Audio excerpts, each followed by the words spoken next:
अस्सलाम वालेकुम guys, welcome back to यूफर यूनिवर्स। और आज की कॉटलन की वीडियो के अंदर हम देखेंगे हमारे पास डेटा क्लास क्या है और कॉटलन के अंदर हम इसको किस तरीके से यूज़ करते हैं।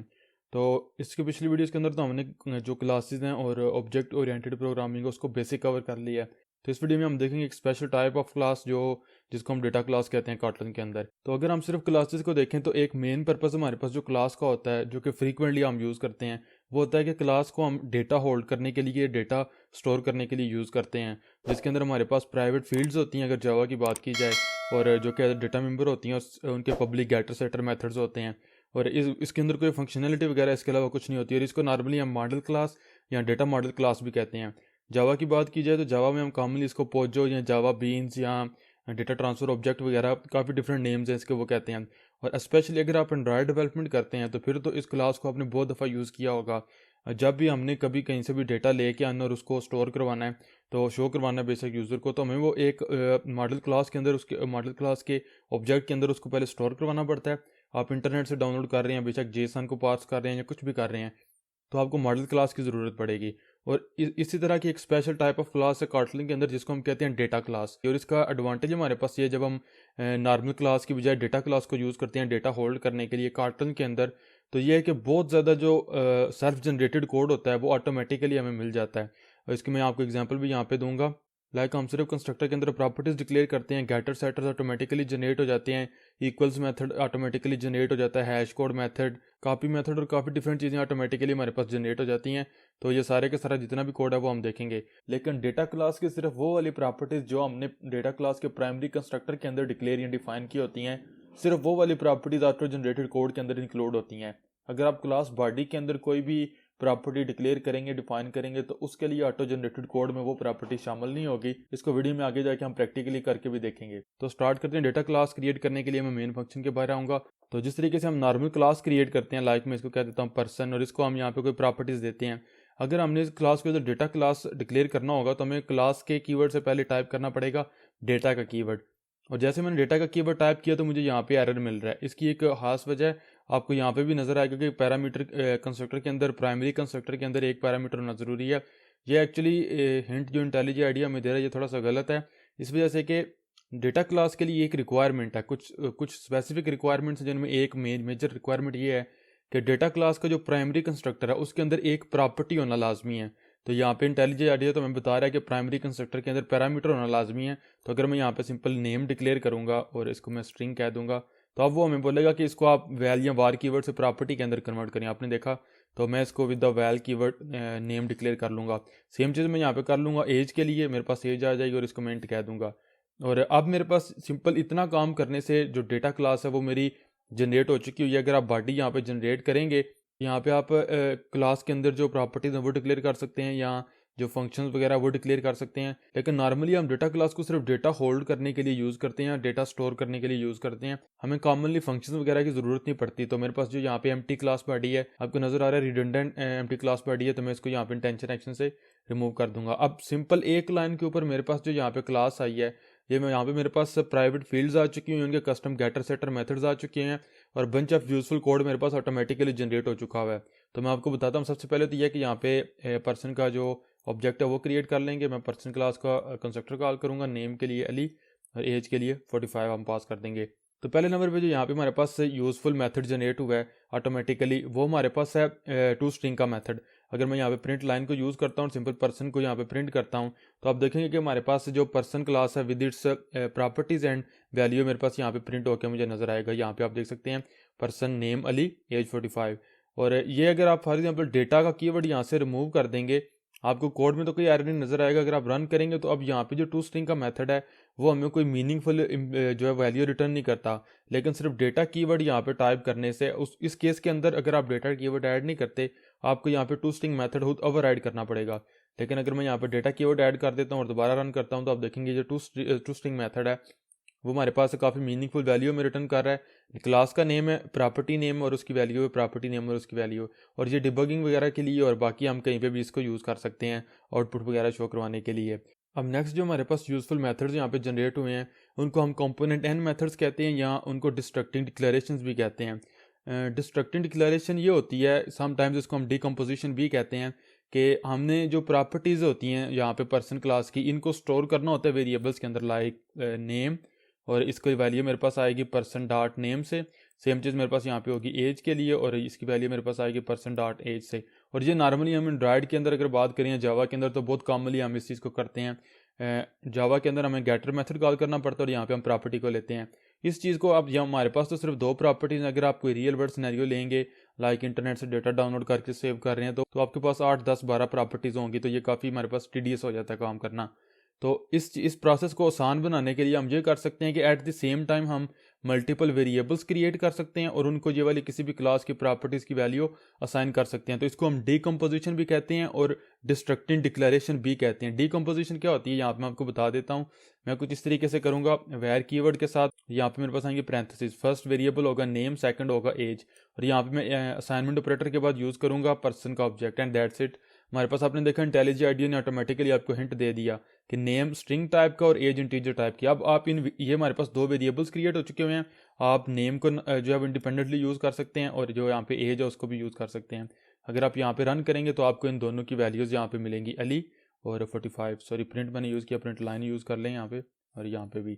तो ये जो हमारे पास सिंटैक्स है, जिस तरीके से एक ही लाइन के ऊपर मल्टीपल ऑब्जेक्ट्स, मल्टीपल वेरिएबल्स हम क्रिएट कर रहे हैं, इसको हम कहते हैं डिस्ट्रक्टिंग डिक्लेरेशन। और डिस्ट्रक्टिंग डिक्लेरेशन एक ही लाइन के ऊपर मल्टीपल वेरिएबल्स को एक ही दफ़ा क्रिएट करती है। और जो हमने दो वेरिएबल्स यहाँ पे क्रिएट किए, नेम और एज, आप इनको इंडिपेंडेंटली यूज़ कर सकते हैं। हमने यहाँ पे वेरिएबल्स को डिक्लेयर भी किया है, इनिशियलाइज भी करवाया, और ये दो इंडिपेंडेंट हमारे पास जो वेरिएबल्स हैं। और जो हमने यहाँ पे ये वाला कोड किया है, ये एक्चुअली बेसिकली दो मेथड्स को अंडर द हुड कॉल कर रहा है। अगर आप यहाँ पे जाते हैं टूल्स और कार्टलन शो कार्टलन बाइट कोड के ऊपर और इसको डीकम्पाइल करते हैं, तो हमारे पास यहाँ पे अगर आप आएँ जहाँ पे हमने दो वेरिएबल्स क्रिएट किए हैं, तो आपने देखा हमारे पास नेम के लिए पहले पर्सन डॉट कंपोनेंट 1 कॉल किया गया, फिर एज के लिए भी पर्सन डॉट कंपोनेंट 2 कॉल किया गया। और अगर कमांड या कंट्रोल क्लिक करते हैं हम इसके ऊपर कंपोनेंट 1 या 2 के ऊपर, तो हम उस मेथड के ऊपर जाएंगे। कंपोनेंट 1 हमें सिंपली नेम रिटर्न कर रहा है और कंपोनेंट 2 हमें सिंपली जो है वो एज रिटर्न कर रहा है। और हम यहाँ पे आप देख सकते हैं कि ऊपर मैं पर्सन क्लास के ऊपर हूँ। बाकी क्लास स्ट्रक्चर तो हम बाद में डिटेल में देखते हैं, लेकिन यहाँ पे हमारे पास दो जो कंपोनेंट्स है वो यहाँ पे डिक्लेयर किए गए हैं। कंपोनेंट्स हमारे पास सिंपल जिस तरीके से दो मेथड्स होते हैं वो होते हैं under the hood automatically generate होते हैं, और हमें उस क्लास की जितनी भी प्रॉपर्टीज़ होती हैं वो रिटर्न करते हैं। हमारे पास दो प्रॉपर्टीज़ थी तो दो कंपोनेंट्स यहाँ पे जनरेट किए गए कंपोनेंट मेथड्स। अगर तीन प्रॉपर्टीज़ हैं तो तीन कंपोनेंट मेथड्स जनरेट होंगे, चार है तो चार, एंड सो ऑन। जितनी प्रॉपर्टीज़ हैं हर प्रॉपर्टी के लिए एक सेपरेट कंपोनेंट जो मेथड है वो जनरेट होगा। अब नेक्स्ट हमारे पास ये है कि यहाँ पे जो आर्डर है, जिस आर्डर के अंदर प्रॉपर्टीज़ डिक्लेयर की जाती हैं यहाँ पे, उसी आर्डर के अंदर इन वेरिएबल्स को वो यहाँ पे असाइन की जाती हैं। सपोज कर लें आप यहाँ पे एक्सप्लिसिटली जो टाइप है वो स्पेसिफाई कर देते हैं, this is string and this is int, तो यहाँ पे आपको कोई भी प्रॉब्लम नहीं होगी। लेकिन आप सपोज करें आप एज की वैल्यू भी यहाँ से स्ट्रिंग के ऊपर कन्वर्ट करेंगे, तो अब कंपाइलर आपको एरर देगा, क्योंकि उसने अंडर द हुड तो जो कंपोनेंट 2 का मेथड है या कंपोनेंट 1 जो भी कॉल करना है, उसको पता है कि यहाँ पे जो प्रॉपर्टीज़ हैं वो स्ट्रिंग और एज के इंटीजर के टाइप की हैं, और जो कंपोनेंट मेथड्स भी वैल्यू रिटर्न करेगा वो एक स्ट्रिंग रिटर्न करेगा और सेकंड इंटीजर रिटर्न करेगा। तो यहाँ पे आपने देखा टाइप मिसमैच आपको मिल रही है कि जो कंपोनेंट 2 फंक्शन है जो कि under the hood compiler call कर रहा है वो इंटीजर रिटर्न कर रहा है, स्ट्रिंग रिटर्न नहीं कर रहा। तो आप अगर इसको यहाँ पे रिमूव कर देंगे तो वो टाइप इन्फर कर लेगा, अदरवाइज आपको यहाँ पे खुद इंटीजर टाइप करना पड़ेगा। तो अब हमारे पास यहाँ पे कोई भी एरर नहीं आएगा। तो अगेन ये जो चीज़ है ये में भी आपको देखने के लिए थोड़ी सी जब वीड लग रही हो, लेकिन ये हमारे पास है डिस्ट्रक्टिंग डिक्लेरेशन, या इसको मेनली हम डीकम्पोजिशन कहते हैं कि जो हमारे पास यहाँ पे ऑब्जेक्ट है इसको हम डीकम्पोज कर रहे हैं। इसका मतलब यह है कि हम मल्टीपल वेरिएबल्स को एक ही लाइन के ऊपर डिक्लेयर करके जो पर्सन के ऑब्जेक्ट के अंदर प्रॉपर्टीज़ हैं उनकी वैल्यूज़ इनको असाइन कर रहे हैं। तो ये बहुत हमारे पास आसान है कार्टलन की वजह से। तो जो डिस्ट्रक्टिंग डिक्लेरेशन है इनके साथ हम जो है वो काफ़ी पावरफुल चीज़ कर सकते हैं कोडिंग के अंदर। तो इनको तो मैं एक सेपरेट वीडियो में डिटेल में कवर करूँगा, लेकिन यहाँ पे सिर्फ डेटा क्लासेस के रिलेटेड जो इंपॉर्टेंट स्टफ है उन्हीं को मैं यहाँ पे कवर करूँगा। तो हमने देखा कि हमारे पास ऑटोमेटिकली जो है meaningful to string method generate हो गया। फिर हमने डीकम्पोजिशन देखी, यहाँ पे ऑटोमेटिकली कंपोनेंट एन या डीकम्पोजिशन के मेथड जनरेट होते हैं। नेक्स्ट चीज़ हमारे पास ये है, अब हमारे पास ये वाली दोनों प्रॉपर्टीज़ इम्यूटेबल हैं, वैल कीवर्ड के साथ हैं। अगर मैं यहाँ पे ये चीज़ करता हूँ कि पर्सन डॉट नेम को मैंने सपोज करें अपडेट करना है यहाँ पे, तो मैं इसको कोई न्यू नेम यहाँ पे साइन नहीं कर सकता। तो इसके लिए हमारे पास एक और यूज़फुल मेथड जनरेट किया गया। मैं यहाँ पे एक न्यू पर्सन क्रिएट कर लेता हूँ, इसको मैं यहाँ पे पर्सन 1 कह दूंगा। तो अब इसके लिए एक तो यह है कि मैं यहाँ पे पर्सन का कंस्ट्रक्टर कॉल करूँ और यहाँ पे इसको सपोज करें उस्मान कह दूँ, और एज 45 या 55 कुछ भी मैं पास कर सकता हूँ। मैं एक न्यू ऑब्जेक्ट क्रिएट कर रहा हूँ। इसके बजाय अगर मैं ये चाहता हूँ कि मैं एग्जिस्टिंग ऑब्जेक्ट की बेस के ऊपर मैंने न्यू ऑब्जेक्ट क्रिएट करना है लेकिन एक दो प्रॉपर्टीज चेंज करनी है, तो मैं यहाँ पे कुछ इस तरीके से कर सकता हूँ, पर्सन डॉट कॉपी। अगर मैं पर्सन डॉट कॉपी करता हूँ और इसको कोई भी वैल्यू पास नहीं करता, तो अब अगर मैं प्रिंट लाइन को यूज़ करता हूँ और पहले नंबर पे पर्सन होगा, इसी को डुप्लीकेट कर लेता हूँ, सेकंड नंबर पे पर्सन 1 होगा और यहाँ पे मैं पर्सन 1 अपेंड कर दूंगा ताकि आप दोनों का डिफरेंस देख सकें। तो अब आप देखेंगे कि दोनों के अंदर हमारे पास जो प्रॉपर्टीज है वो सेम है, पर्सन नेम और एज आप देख सकते हैं, और सेम चीज़ हमारे पास यहाँ पे है। लेकिन ये दोनों सेपरेट वेरिएबल्स हैं, ये सेम वेरिएबल्स नहीं है। लाइक अगर आप यहाँ पे कॉपी करने के बाद पर्सन 1 का जो नेम है डॉट नेम, अब आप यहाँ पे चेंज कर सकते हैं। इसको मैं वायर कीवर्ड के अंदर कन्वर्ट करता हूँ सिर्फ आप लोगों को बताने के लिए। नेम को अगर मैं यहाँ पे कह देता हूँ लाइक न्यू नेम, कुछ भी आप कह दें, तो आप जो सेकंड ऑब्जेक्ट है जो पर्सन 1 है उसका नेम आपको न्यू नेम मिलेगा, लेकिन फर्स्ट का न्यू नेम आपको अली मिल रहा है क्योंकि ये दोनों सेपरेट वेरिएबल्स हैं। तो सेपरेट ऑब्जेक्ट्स हैं, इसको अगेन वैल के ऊपर कन्वर्ट कर देता हूँ और इसको मैं यहाँ से रिमूव कर देता हूँ। तो आपने देखा हमारे पास से यूज़फुल कॉपी मेथड जो है वो जनरेट कर दिया गया ऑटोमेटिकली कॉटलन की तरफ से। अब एक पावरफुल चीज़ यहाँ पे ये है कि कॉपी मेथड जो है इसको आप यहाँ पे प्रॉपर्टीज़ की वैल्यूज़ पास कर सकते हैं, जितने भी प्रॉपर्टीज़ यहाँ पे डिक्लेयर्ड हैं वो पास कर सकते हैं। तो मैंने जो शुरू में आपको बताया था कि हमने पर्सन जो एग्जिस्टिंग ऑब्जेक्ट है इसकी बेस के ऊपर न्यू ऑब्जेक्ट तो क्रिएट करना था, लेकिन इसकी कोई एक प्रॉपर्टी चेंज करनी है। नेम तो मैं यहाँ पे कर देता हूँ उस्मान, और अब अगर मैं यहाँ पे दोबारा रन करूँगा तो आप देखेंगे जो पर्सन 1 है वहाँ उसको एज अली की मिलेगी जो एग्जिस्टिंग पर्सन था हमारा, लेकिन नेम इसको न्यू मिल चुका हुआ है। अगर आप चाहें तो आप यहाँ पे एज भी न्यू पास कर सकते हैं, तो कम्प्लीटली न्यू जो आपको पर्सन ऑब्जेक्ट है वो मिलेगा, यहाँ पे आपने देखा। और अगर आप चाहें तो आप सिर्फ एज पास कर सकते हैं इस तरीके से। तो उसकी इस केस के अंदर आपको चूँकि आर्डर डिफाइंड है तो फिर आपको यहाँ पे नेम्ड पैरामीटर यूज़ करना पड़ेगा। अब मैं अगर दोबारा रन करूँ तो नेम अली रहेगा और जो एज होगी वो 55 हो जाएगी। तो ये हमारे पास काफ़ी पावरफुल जो कॉपी मेथड है वो भी ऑटोमेटिकली जनरेट किया गया है। लेकिन जिस तरीके से मैंने वीडियो के स्टार्ट में आपको बताया था कि सिर्फ वो वाली प्रॉपर्टीज़ जो हमारे पास डेटा क्लास के प्राइमरी कंस्ट्रक्टर के अंदर डिफाइंड है, ये सारे का सारा ऑटो जनरेटेड कोड सिर्फ इन प्रॉपर्टीज़ के लिए है।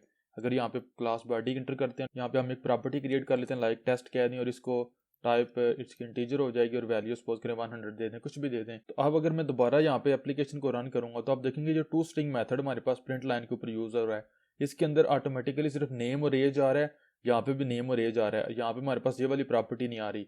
तो टू स्ट्रिंग मेथड के अंदर ये वाली प्रॉपर्टी हमारे पास जो है वो इंक्लूड नहीं की गई। सेकंड चीज़, अगर आप कॉपी मेथड के ऊपर जाते हैं और यहाँ पे अगर आप करते हैं कमांड या कंट्रोल पी, तो आपको पैरामीटर लिस्ट नजर आएगी। तो यहाँ पे भी आप सिर्फ नेम और एज पास कर सकते हैं। अगर नेम के लिए आप यहाँ पे ए पास कर दें और एज के लिए 45 पास कर दें। अब थर्ड वैल्यू है वो यहाँ पे आप कुछ भी है वो पास ही नहीं कर सकते, आप कंपाइलर एरर देगा क्योंकि कॉपी मेथड के अंदर भी ये वाली प्रॉपर्टी इंक्लूड नहीं की गई। तो इसको भी मैं यहाँ पे अंडू करता हूँ, एज के ऊपर ले आता हूँ दोबारा। और थर्ड चीज़ ये है कि जो हमारे पास डीकम्पोजिशन है उसके अंदर भी ये वाली प्रॉपर्टी हमारी इंक्लूड नहीं होगी।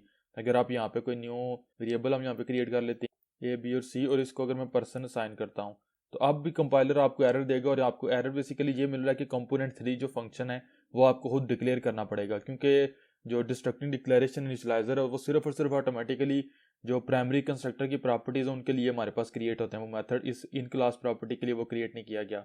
और अगर आप इसको यहाँ पे थर्ड को रिमूव कर देंगे तो आपका एरर रिमूव हो जाएगा। अलबत्ता अगर आप अगेन सी जो वेरिएबल है उसको ऐड करते हैं और इस प्रॉपर्टी को यहाँ से आप रिमूव करके इसको न्यू लाइन के ऊपर ले आए, अगर आप यहाँ पे इसको ले आते हैं तो अब आपके पास यहाँ पे ये वाला जो एरर है वो रिमूव हो जाएगा। आपने देखा अब कंपाइलर हमसे थर्ड जो वैल्यू वो भी एक्सपेक्ट कर रहे हैं इंटीजर टाइप की। अब अगर दोबारा एप्लीकेशन को आप रन करेंगे तो आप देखेंगे हमारे पास कॉपी मेथड के टू स्ट्रिंग मेथड के अंदर भी हमारे पास टेस्ट जो है वो यहाँ पे ऐड हुआ है, और चूंकि हम जो कॉपी क्रिएट कर रहे हैं पर्सन 1 की, वहाँ पे भी हमारे पास ये वाला मेथड जो है वो इंक्लूड हो सॉरी प्रॉपर्टी इंक्लूड हो चुकी हुई है। तो ये इंपॉर्टेंट चीज़ है कि जो ऑटो जनरेटेड कोड होता है वो सिर्फ उन प्रॉपर्टीज़ के लिए जो हमारे पास इन क्लास होती हैं, जो हमारे पास क्लास के प्राइमरी कंस्ट्रक्टर के अंदर हम डिक्लेयर करते हैं। अगर आप कपल ऑफ अनडूज करें यहाँ पे, तो अब इतना अगर कोड है और आप जाते हैं गेन टूल्स कॉटलन और शो कॉटलन बाइट कोड और इसको डीकम्पाइल करेंगे, उप्स कोई एरर है, सॉरी यहाँ पे सी जो है वो नहीं आएगा। तो इसको अगर आप डीकम्पाइल करेंगे और यहाँ पे अगर आप नीचे जाएंगे तो आपने देखा स्टिल हमारे पास कंपोनेंट 1 और कंपोनेंट 2 मेथड्स हैं, इवन दो हमारे पास जो थर्ड प्रॉपर्टी है वो क्रिएट की गई है। यहाँ पे आप देख सकते हैं थर्ड प्रॉपर्टी टेस्ट हमारे पास क्रिएट की गई है, लेकिन यहाँ पे हमारे पास कंपोनेंट मेथड्स के अंदर वो इंक्लूड नहीं की गई, कॉपी मेथड के अंदर भी वो इंक्लूड नहीं की गई, टू स्ट्रिंग मेथड के ऊपर अगर आप आएंगे यहाँ पे भी वो इंक्लूड नहीं की गई, और सेम अगर आप नीचे आते हैं हैश कोड वगैरह के ऊपर यहाँ पे भी वो इंक्लूड नहीं की गई। इक्वल्स मेथड के ऊपर अगर आप आएंगे यहाँ पे भी उसको इंक्लूड नहीं किया गया। तो डिफ़ॉल्ट जितना भी ऑटो जनरेटेड कोड होता है वो सिर्फ उन प्रॉपर्टीज़ के लिए होता है जो डेटा क्लास के प्राइमरी कंस्ट्रक्टर के अंदर हम डिक्लेयर करते हैं। अदरवाइज अगर आप क्लास के अंदर कोई बॉडी क्रिएट करते हैं तो फिर उसके लिए आपको ये फंक्शंस खुद ओवरराइड करने पड़ेंगे या खुद क्रिएट करने पड़ेंगे। तो मैं कपल ऑफ अनडूज करता हूँ। तो अब यहाँ पे कुछ इंपॉर्टेंट चीज़ें हैं, इंपॉर्टेंट पॉइंट्स हैं जो कि आपको पता होने चाहिए डेटा क्लास के रिलेटेड। लेकिन फंक्शनलिटी के पॉइंट ऑफ व्यू से तो हमारे पास ये चीज़ें थी। इससे पहले कि मैं उन पॉइंट्स को डिस्कस करूँ, मैं आपको बताना चाहता हूँ कि हमारी ये जो डेटा क्लास है इसकी इक्विवेलेंट जावा क्लास क्या होगी। तो सिंप्लिसिटी के लिए मैं ये वाला जितना भी कोड है इसको यहाँ से रिमूव कर देता हूँ। तो अब सपोज करें मैं यहाँ पे क्लिक करता हूँ, जाता हूँ अगेन टूल्स कार्टलन और टूल्स कार्टलन शो कार्टलन बाइट कोड के ऊपर और इसको डीकम्पाइल करता हूँ और इसको मैं यहाँ पे सेपरेट एक क्लास के अंदर ओपन कर लेता हूँ फाइल के अंदर। तो यहाँ पे आप देख सकते हैं कि हमारे पास जो क्लास क्रिएट की गई है, इसको मैं न्यू लाइन के ऊपर ले आता हूँ। यहाँ पे जो हमारे पास क्लास क्रिएट की गई है पर्सन की, अगर आप नीचे आए तो आपने देखा पब्लिक फाइनल क्लास पर्सन है, प्राइवेट फील्ड्स हैं नेम और एज के लिए। और अब चूंकि दोनों हमारे पास वैल कीवर्ड के साथ थी तो हमारे पास सिंपल सिर्फ गेटर इनके लिए जनरेट हुआ है। फिर हमारे पास अगेन कंस्ट्रक्टर है जो हमसे दोनों पैरामीटर ले रहा है वैल्यूज़ के लिए। फिर हमारे पास ये जो मेथड है कंपोनेंट 1 कंपोनेंट 2, ये हमारे पास कॉल होते हैं जब हम डीकम्पोजिशन करते हैं, जो हमने पीछे देखा है। फिर ये वाला हमारे पास कॉपी का यूजफुल मेथड यहाँ पे जनरेट किया गया है, जो भी हमने यूज़ किया कॉपी का मेथड ऑटोमेटिकली जनरेट हुआ है। फिर हमारे पास सिंथेटिक मेथड है, इसको आप इग्नोर कर दें। फिर हमारे पास टू स्ट्रिंग मेथड है जो हमारे पास स्ट्रिंग रिप्रेजेंटेशन रिटर्न करता है हमारी इस ऑब्जेक्ट की विद इट्स प्रॉपर्टीज़ और उनके नेम और उनकी वैल्यूज़। फिर हमारे पास हैश कोड का मेथड जो है वो ऑटोमेटिकली ओवरराइड किया गया। और फिर हमारे पास इक्वल्स का मेथड है जो हमें रिटर्न करेगा कि क्या इस क्लास के दो जो ऑब्जेक्ट्स हैं वो इक्वल है या नहीं। तो ये आपने देखा bunch of useful code automatically हमारे लिए जनरेट किया गया यहाँ पे। लेकिन यहाँ पे जो 100% इक्वलेंट जावा की क्लास होगी वो तो जनरेटेड कोड था हमारे पास, तो वो कुछ इस तरीके से होगी। तो ये हमारे पास क्लास है पर्सन जावा जिसके अंदर प्रॉपर्टीज़ है नेम और एज। और यहाँ पे आपने देखा constructor, getter, setter, equals method, hash code method और टू स्ट्रिंग सब कुछ हमें खुद ओवरराइड करना पड़ रहा है। इतना ज़्यादा कोड जो है वो कार्टन के अंदर अब सिंपल इतनी एक लाइन से हमें मिल रहा है। ये जो एक लाइन है इसके अंदर हमें वो सारे का सारा ऑटो जनरेटेड कोड मिल रहा है। तो ये हमारे पास डेटा क्लास है कार्टन के अंदर और हम इसको यूज़ करते हैं अगर हमने डेटा मॉडल क्लास के तौर के ऊपर कोई क्लास का ऑब्जेक्ट यूज़ करना हो या डेटा स्टोर करना है, डेटा होल्ड करना है मेमोरी के अंदर। तो इसके रिलेटेड मैंने इंपॉर्टेंट चीज़ें आपको बता दी हैं कि इसके लिए पहले नंबर पर एक तो कंडीशन ये है कि इसके प्राइमरी कंस्ट्रक्टर के अंदर कोई ना कोई एक जो प्रॉपर्टी है वो लास्ट में डिक्लेयर करनी पड़ेगी आपको, अदरवाइज आपको यहाँ पे ये एरर मिलेगा। इसको अनडू करता हूँ। आप इन क्लास प्रॉपर्टीज़ और फंक्शंस भी क्रिएट कर सकते हैं जस्ट लाइक जिस तरीके से पहले हमने डिस्कस किया हुआ देखा हुआ है पिछली वीडियोज़ के अंदर। लेकिन यह है कि काफ़ी ज़्यादा जनरेटेड कोड हमारे पास यूज़फुल कोड जो वो ऑटोमेटिकली जनरेट होकर हमें मिलता है। अब कुछ इंपॉर्टेंट पॉइंट्स के बारे में बात कर लेते हैं जो हमारे पास मीनिंगफुल बिहेवियर होता है जनरेटेड कोड का, उसको मेंटेन रखने के लिए यूज़ करने पड़ते हैं। कुछ रिक्वायरमेंट्स होती हैं जो डेटा क्लास को फॉलो करनी पड़ती हैं। पहले नंबर पर तो यह है कि जो मैंने आपको बता दी कि प्राइमरी कंस्ट्रक्टर के लिए ज़रूरी है वो कम से कम एक जो प्रॉपर्टी है वो डिक्लेयर करे। दूसरे नंबर पर यह है कि जो डेटा क्लास है वो आपके पास ओपन या सील्ड या अब्स्ट्रैक्ट या इनर नहीं हो सकती। ये इनमें से अभी तक हमने सिंपल एक ओपन क्लास को देखा है जो कि ओपन अगर इसको करते हैं ताकि हम इसको इनहेरिट कर सकें, इससे ड्राइव कर सकें न्यू क्लासेस, तो आपको एरर मिलेगा। ना ही आप इसको सील्ड क्लास के तौर के ऊपर यूज़ कर सकते हैं, आपको वहाँ पे भी एरर मिलेगा कि डेटा क्लास हमारे पास सील्ड नहीं हो सकती। इसके अलावा ये हमारे पास सब्सट्रैक्ट भी नहीं हो सकती, ये भी हमारे पास रिस्ट्रिक्शन है। और ना ही डेटा क्लास हमारे पास इनर हो सकती है। इनर मतलब कि एक क्लास के अंदर ये क्लास क्रिएट नहीं हो सकती। और जो हमारे पास ऑटो जनरेटेड कोड होता है वो भी हमारे पास एक पैटर्न को फॉलो करता है और वो हमारे पास रिक्वायरमेंट्स में पैटर्न कुछ इस तरीके से है कि अगर हम खुद explicitly equals method, hash code method या टू स्ट्रिंग मेथड को अपनी डेटा क्लास की बॉडी के अंदर क्रिएट करते हैं या हमने डेटा क्लास को किसी सुपर क्लास से इनहेरिट किया हुआ है और उसके अंदर इन तीनों में से कोई भी मेथड फाइनल है, तो फिर हमारे पास जो हमारी क्लास है उसके अंदर इसकी इंप्लीमेंटेशन जनरेट नहीं होगी और जो एग्जिस्टिंग इंप्लीमेंटेशन होगी वो यूज़ होगी। अगेन बता देता हूँ कि अगर सपोज करें मैं यहाँ पे आके ओवरराइड और मैं टू स्ट्रिंग जो मेथड है इसको ओवरराइड कर लेता हूँ और मैं सिंपली रिटर्न कर देता हूँ हाय। तो अब अगर मैं यहाँ पे जो है वो प्रिंट लाइन को यूज़ करूँगा, प्रिंट लाइन पर्सन, तो अब आपको जो है ये वाली जो मेरी इंप्लीमेंटेशन है वो मिलेगी। जो डिफ़ॉल्ट ऑटो जनरेटेड इंप्लीमेंटेशन थी वो मैंने ओवरराइड कर दी है तो आपने देखा आपको हाई मिला है। सेम वे अगर आप इक्वल्स मेथड या हैश कोड मेथड की जो इंप्लीमेंटेशन है उसको ओवरराइड कर देते हैं या आपने डेटा क्लास को किसी क्लास से इनहेरिट किया हुआ है। इंपॉर्टेंट चीज़ है डेटा क्लास की चाइल्ड क्लास नहीं हो सकती, लेकिन डेटा क्लास इटसेल्फ किसी दूसरी क्लास की चाइल्ड हो सकती है। तो अगर उसके ऊपर हमारे पास टू स्ट्रिंग मेथड या हैश कोड मेथड या इक्वल्स मेथड जनरेटेड हैं, इंप्लीमेंट किए गए हैं और वो फाइनल है, आप उनको ओवरराइड नहीं कर सकते, तो फिर हमारे पास ये वाली जो इंप्लीमेंटेशन है वो जनरेट नहीं होगी। जो सुपर क्लास की इंप्लीमेंटेशन है या जो इंप्लीमेंटेशन हमने खुद यहाँ पे जनरेट की होगी वो यूज़ होगी। और दूसरे नंबर पे इंपॉर्टेंट चीज़ है जो डीकम्पोजिशन के रिलेटेड है, जो मैंने कंपोनेंट एन मेथड्स आपको दिखाए थे, कंपोनेंट 1 कंपोनेंट 2 जो हमारी प्रॉपर्टीज़ के लिए जनरेट होते हैं।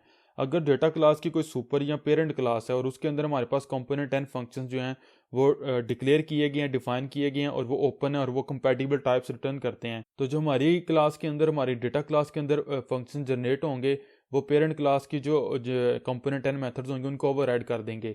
लेकिन अगर जो सुपर क्लास के फंक्शंस है वो ओवरराइड नहीं किए जा सकते कि वो हमारे पास फाइनल है या उनका सिग्नेचर इनकम्पैटिबल है, तो आपको एरर मिलेगा। अगेन जो मैंने आपको बताया कि अगर आप टूल्स कार्टन और शो कार्टन बाइट कोड करते हैं और इसको डीकम्पाइल करते हैं, तो हमारे पास जो हमने डीकम्पोजिशन की थी उस केस के अंदर हमारे पास दो मेथड्स हैं यहाँ पे, स्ट्रिंग कंपोनेंट 1 कंपोनेंट 2, ये इंटरनली जनरेट किए जाते हैं और कॉल किए जाते हैं। अगर डेटा क्लास की कोई पेरेंट क्लास और उसके अंदर ये दोनों डिक्लेयर किए गए हैं और वो कंपैटिबल टाइप्स रिटर्न करते हैं और वो हमारे पास फाइनल नहीं है, तो फिर हमारे पास जो हमारी जनरेटेड ये वाले जो मेथड्स होंगे ये यूज़ होंगे, सुपर टाइप वाले मेथड्स ओवरराइड हो जाएंगे हमारे इन मेथड से। लेकिन अगर सुपर क्लास के मेथड्स हैं वो फाइनल है या किसी वजह से हम उनको ओवरराइड नहीं कर सकते तो हमें एरर मिलेगा। और हमारे पास जो कंपोनेंट एन मेथड्स हैं, जो कॉपी फंक्शन है, इनकी आप एक्सप्लिसिट इंप्लीमेंटेशन जो है वो प्रोवाइड नहीं कर सकते, ये इंटरनली ही हमारे पास जो जनरेट होते हैं और हमें वो वाली जो इंप्लीमेंटेशन है वो ही यूज़ करनी पड़ती है। और इसको मैं क्लोज करता हूँ। लास्ट चीज़ है हमारे पास कि अब अगर दोबारा इसको आप डीकम्पाइल करेंगे तो आप देखेंगे हमारे पास जो एम्प्टी कंस्ट्रक्टर है पर्सन क्लास के अंदर वो कहीं पे भी जो आपको नहीं मिलेगा। तो अगर आपकी कोई ऐसी रिक्वायरमेंट है कि आपको एम्प्टी कंस्ट्रक्टर चाहिए तो उसके लिए आपको ये करना पड़ेगा कि जो आपकी, इसको मैं रिमूव करता हूँ, आपकी जो क्लास की बॉडी को भी रिमूव करता हूँ, जो प्राइमरी कंस्ट्रक्टर के अंदर प्रॉपर्टीज़ हैं आप इनको डिफ़ॉल्ट वैल्यूज असाइन करें। मैं इसको डिफ़ॉल्ट वैल्यू 1 असाइन कर दूंगा और सेम चीज़ मैं करूँगा स्ट्रिंग के साथ। तो अब अगर मैं कुछ भी नहीं करता, सिंपल डीकम्पाइल करता हूँ, अब मैं जाता हूँ अगर पर्सन क्लास के ऊपर, तो आपको नीचे जो है वो आपने देखा एम्प्टी जो मेरे पास कंस्ट्रक्टर है वो यहाँ पे क्रिएट हो चुका हुआ है। तो ये चीज़ इंपॉर्टेंट पॉइंट था। और मैंने पीछे आपको बताया कि आप जो है वो इक्वल्स का मेथड भी यूज़ कर सकते हैं। सपोज करें मैं एक न्यू पर्सन क्रिएट कर लेता हूँ, इसको मैं कह देता हूँ पर्सन 1, इसके लिए भी मैं पर्सन यूज़ कर लेता हूँ, इसको मैं कह देता हूँ उस्मान और 45। प्रिंट लाइन को यूज़ करता हूँ और मैं करता हूँ पर्सन डॉट इक्वल्स और इसको मैं पर्सन 1 पास कर देता हूँ। तो अब हम देखेंगे कि हमें ट्रू मिलता है या फॉल्स मिलता है। तो आपने देखा हमें फॉल्स मिल गया। लेकिन अगर मैं इस जो ये मेरे पास सेकंड ऑब्जेक्ट है पर्सन 1, इसका नेम भी एली कर दूं तो अब हमारे पास जो है वो हमें यहाँ पे ट्रू मिलेगा, क्योंकि दोनों की प्रॉपर्टीज़ और वैल्यूज़ दोनों की सेम है, तो दोनों ऑब्जेक्ट हमारे पास इक्वल हैं। तो ये भी हमारे पास ऑटोमेटिकली ऑटो जनरेटेड हमें मेथड जो है वो मिल रहा है। तो ये हमारे पास डेटा क्लास कुछ एक दो इंपॉर्टेंट पॉइंट्स बता देता हूँ, फिर मैं वीडियो को एंड करता हूँ। सपोज कर लें हमारे पास यहाँ पे लिस्ट ऑफ पर्सन ऑब्जेक्ट है, तो हमारे पास यहाँ पे लिस्ट ऑफ पर्सन ऑब्जेक्ट्स है और इसके ऊपर हमने लूप करना है और इसकी प्रॉपर्टीज़ को एक्सेस करना है। तो हम कुछ इस तरीके से कर सकते हैं, फॉर लूप के अंदर आएंगे और इसको मैं यहाँ पे कह दूंगा की और इसको हम कह देंगे वैल्यू और ये हमारे पास आएगी पर्सन जो लिस्ट है उससे। तो अब यहाँ पे अगर आप प्रिंट लाइन को यूज़ कर लेंगे और प्रिंट करवाएंगे हम यहाँ पे की और उसके बाद सपोज करें मैं कॉलम देता हूँ और उसके बाद हम यहाँ पे वैल्यू को प्रिंट करवाएंगे। तो अगर मैं यहाँ पे दोबारा रन करूँगा तो आप देखेंगे कि हमारे पास जो आउटपुट मिलेगी हमें वो वैल्यूज़ मिलेंगी जो हमारे ऑब्जेक्ट्स के अंदर। और यहाँ पे भी आप देख सकते हैं कि की हमारे पास स्ट्रिंग हो चुकी हुई है और वैल्यू इंटीजर है। ये एक्चुअली हमारे पास की वैल्यू पेयर्स नहीं है, ये बेसिकली हमारे पास नेम है।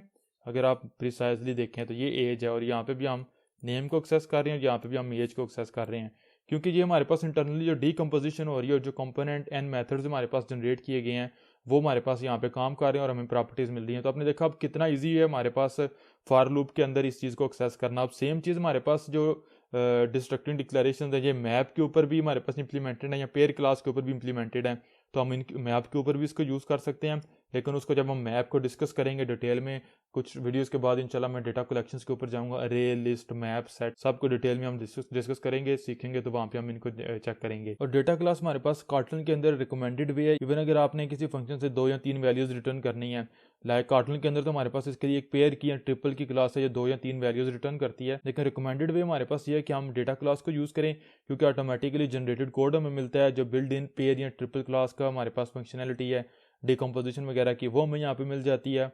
और हमारे पास जो प्रॉपर्टीज़ के नेम है वो मोर एक्सप्लिसिट लें। सपोज कर लें अब हमने हमारा कोई फंक्शन है और वो हमें रिटर्न करता है पर्सन का ऑब्जेक्ट, लाइक फंक्शन सम फंक्शन, और ये कुछ भी करता है और हमें रिटर्न करता है पर्सन टाइप का ऑब्जेक्ट। बेसिकली हमने नेम और एज इससे रिटर्न करनी है, तो इसके बजाय कि हम नेम और एज को पेयर के या ट्रिपल के वैल्यू के अंदर रिटर्न करें, हम इसको पर्सन की डेटा क्लास के ऑब्जेक्ट के अंदर रिटर्न करेंगे और ये सिंपली हमें रिटर्न करेगा पर्सन और नेम आप कुछ भी दे दें, लाइक हमज़ा, और यहाँ पे 50 आप पास कर दें। तो अब अगर फॉर एग्जांपल मैं इस कोड को रिमूव करता हूँ, तो यहाँ पे मैं कॉल करता हूँ अगर सम फंक्शन को, तो ये मुझे रिटर्न करेगा पर्सन का ऑब्जेक्ट। अब जैसे कि मैं यहाँ पे पर्सन के लिए पहले एक ऑब्जेक्ट क्रिएट करूँ और इसकी प्रॉपर्टीज एक्सेस करूँ, डिकम्पोजिशन की वजह से मैं कुछ इस तरीके से कर सकता हूँ, name as equals and that's it. मुझे अब नेम और एज दोनों यहाँ पे मिल चुके हुए हैं, और फंक्शन से जो दो वैल्यू मैंने रिटर्न करनी थी वो डायरेक्टली मुझे दो वेरिएबल्स के अंदर नेम और एज के अंदर मिल चुकी हैं। अगर आप प्रिंट लाइन को यूज़ करेंगे, नेम और डुप्लीकेट करें और इसको एज कर दें, अगर आप रन करेंगे दोबारा, तो दोनों की वैल्यूज़ आपको कंसोल के ऊपर प्रिंट होकर मिलेंगे। आपने देखा हमज़ा और 50। तो ये बहुत पावरफुल चीज़ है। कार्टून के अंदर हमारे पास डेटा क्लास, और स्पेशली अगर आप कार्टून के थ्रू एंड्रॉयड डेवलपमेंट करेंगे फिर तो बहुत ज़्यादा पावरफुल और यूज़फुल चीज़ है हमारे लिए। और एंड्रॉयड डेवलपमेंट के अलावा कहीं पे भी हम एप्लीकेशन डेवलपमेंट करें, सॉफ्टवेयर डेवलपमेंट करें, तो हमें बेसिकली एक मॉडल क्लास तो लाजमी चाहिए होती है जिसके अंदर हम डेटा को स्टोर करते हैं। तो वो हमारे पास जो है वो कार्टून के अंदर डेटा क्लास है। आई थिंक आपको सारी चीज़ों की समझ आ चुकी होगी। वीडियो हेल्पफुल लगी हो तो लाइक करना मत भूलिएगा। इंशाल्लाह नेक्स्ट वीडियो के अंदर हम देखेंगे सील्ड क्लास और एब्स्ट्रैक्ट क्लासेस को, और उसके बाद हम इंटरफेस को इंप्लीमेंट करेंगे। फिर हम इंशाल्लाह डेटा कलेक्शंस को और मोर एडवांस जो टॉपिक्स हैं इसके अंदर लैम्डास वगैरह, एक्सेप्शन हैंडलिंग वगैरह को डिटेल में देखेंगे। तो मेक श्योर करेंगे आप चैनल को सब्सक्राइब करें और बेल आइकन को दबाएं ताकि आप लेटेस्ट वीडियोज़ को मिस ना कर सकें। टेक केयर, अल्लाह हाफिज़।